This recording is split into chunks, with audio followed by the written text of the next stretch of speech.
My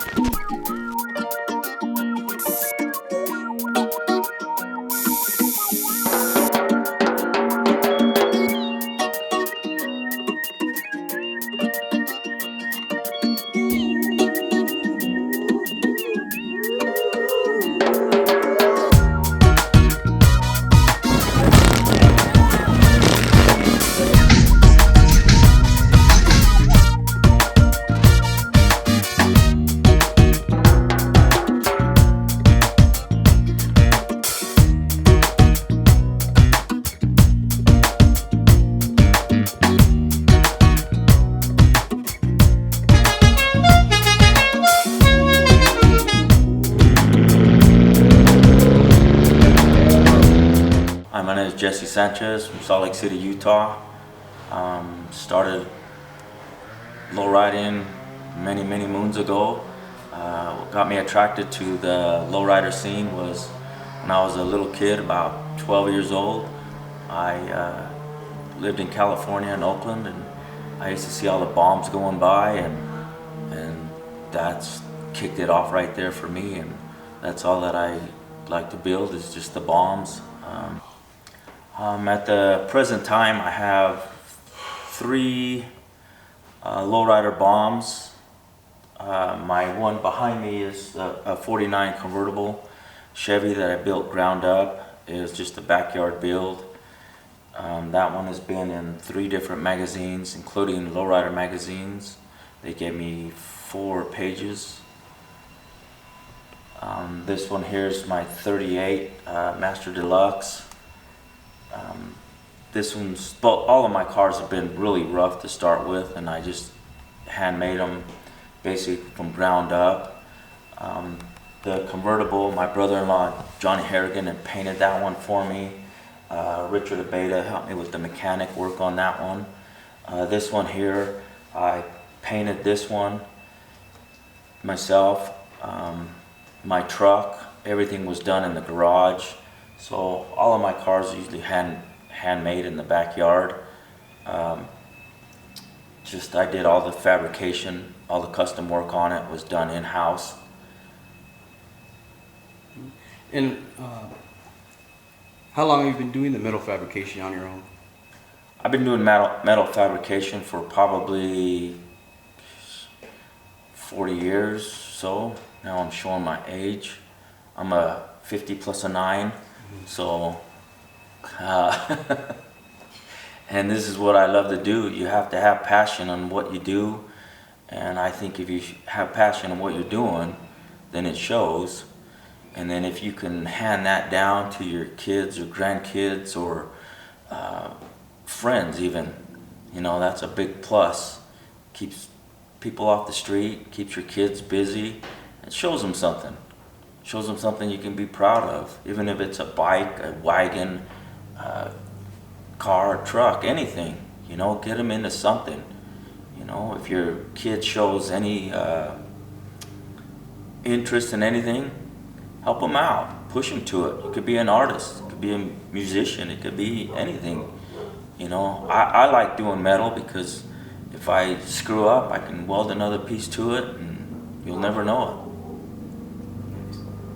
And so you do, right now you're doing, metal fabrication was not a job for you? Was it ever a job for you in the beginning? Or was this all a passion? It was, but it was always a passion to build something. I always liked building something with my hands. I'm not a computer savvy guy, but I'm a hands-on. I like doing that. I like getting out and just cruising. I like cruising with all kinds of different rides. You know, a lot of lowriders coming out to Utah. A lot of these guys are building their stuff, and I mean, they're doing great jobs. You know, you go to these lowrider shows out here in Utah, they're different, because I've gone to lowrider shows in other states, and you'll see different clubs just kind of sticking together. Here in Utah, you'll go to a car show and you'll see the clubs rolling together with themselves, but when they get there, it's kind of like intertwined with all the other clubs. you'll go under somebody's awning and you'll see 3 or 4 different clubs underneath that awning, just kicking it, having a drink or eating, you know, food and just getting along. You even see that with the kids now building these bikes. You see them kind of intertwined together, and that's pretty cool. I think the backbone of the lowrider community out here is Melvin Garcia. He puts things together. He gets everybody together, and he's a busy guy, but he's the backbone, I think, right now of the Utah lowriders. This is my 49 Chevy Convertible. It's a true convertible. This was a field car. People were shooting at it. Had bullet holes in it when I bought it. Didn't have no interior, no bumpers, no nothing. So this one took me 2.5 years to build. Frame off restoration. This one was in 3 different magazines. This one's the one that was in a Lowrider magazine, 2016.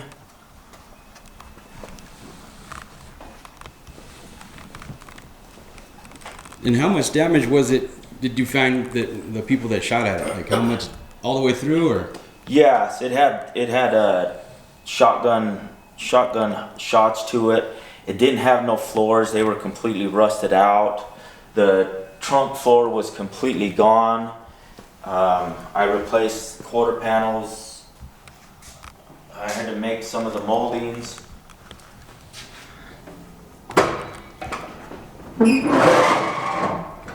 The tanks, there's 3 tanks in there. They were handmade tanks. I made those in-house. I have 2 pumps. Here I stacked them.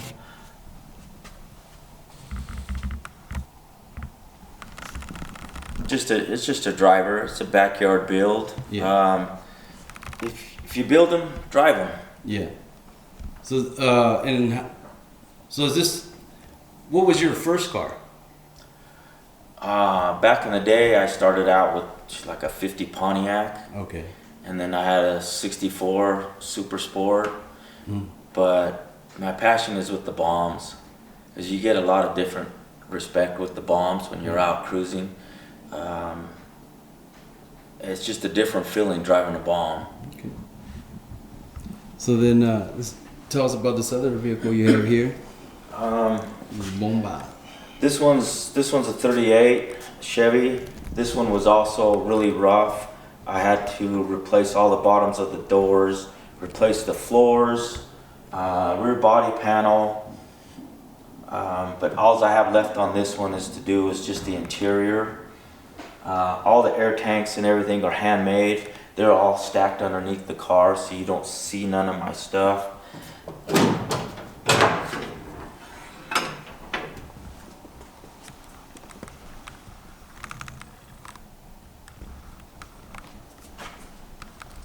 All of the wood grain was done here by me. I did all of that stuff on this car.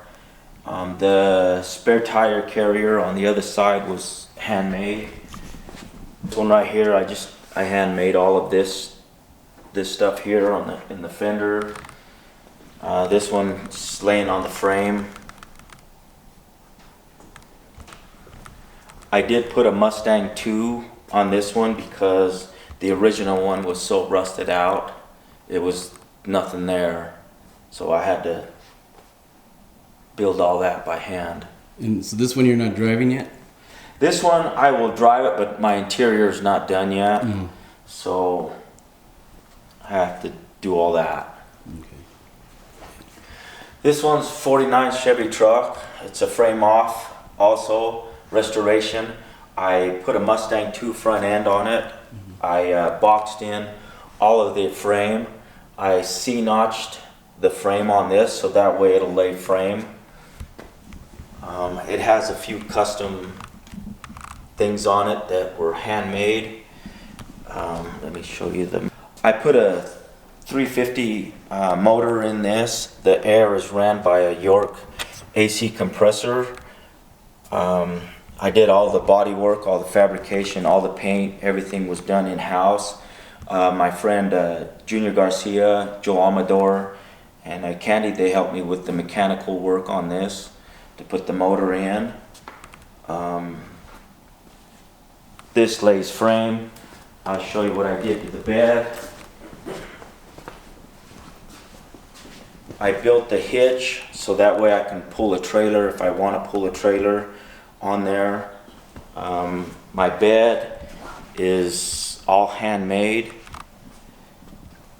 I'll show you what the bed does.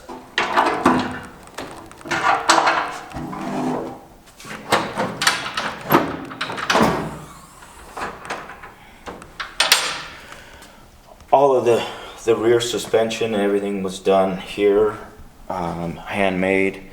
That's my air tank. It's just a passion.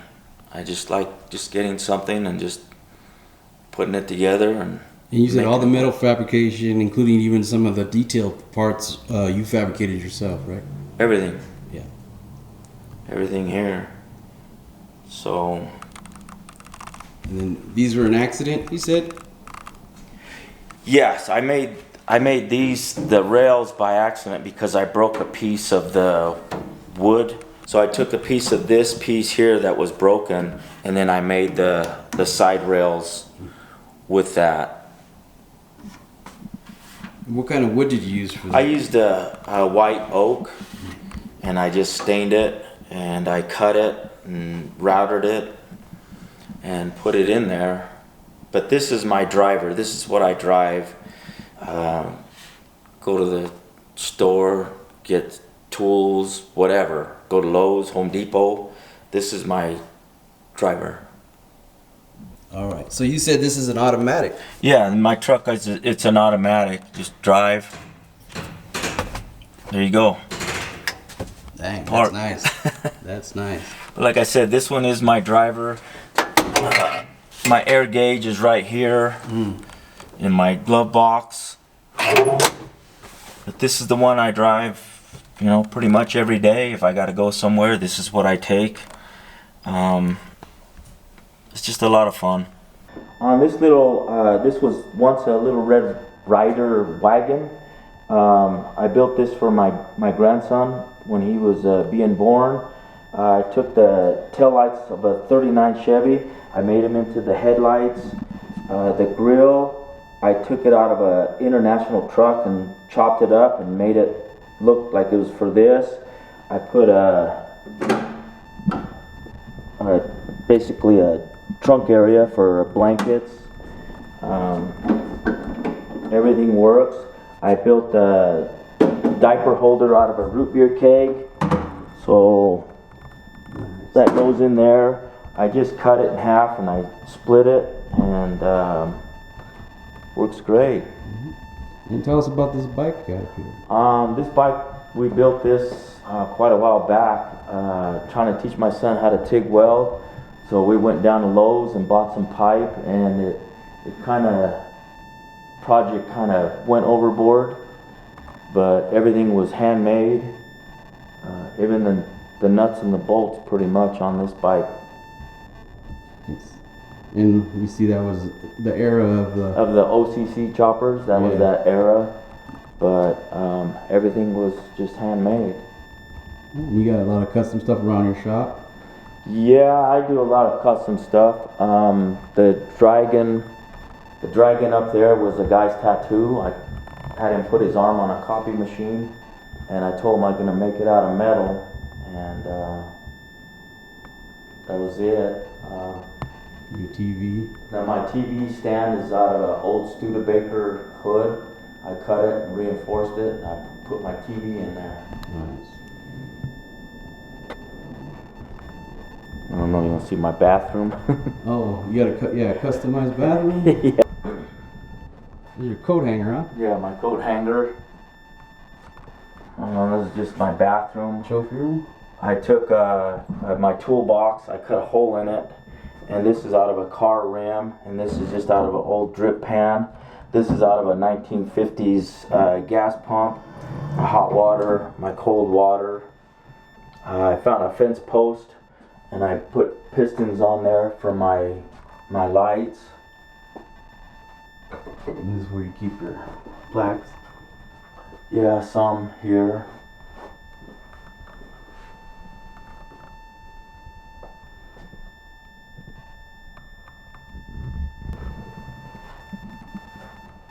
You do a lot of hand working tools? Yes, I parts? do a lot of hand forming.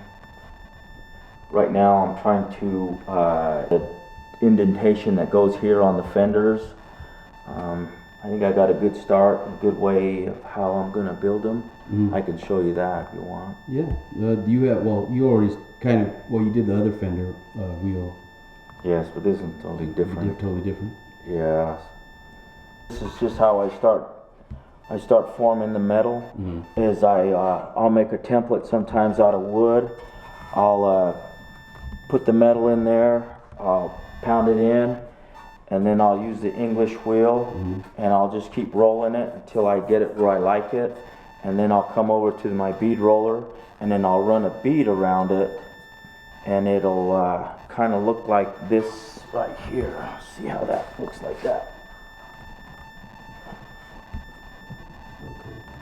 And then I'll take it and then I'll cut the other fender and then I'll... Did you have to make a mold from that fender? Or did you just, you're No, doing it by sight? I just made it by sight. Okay, nice.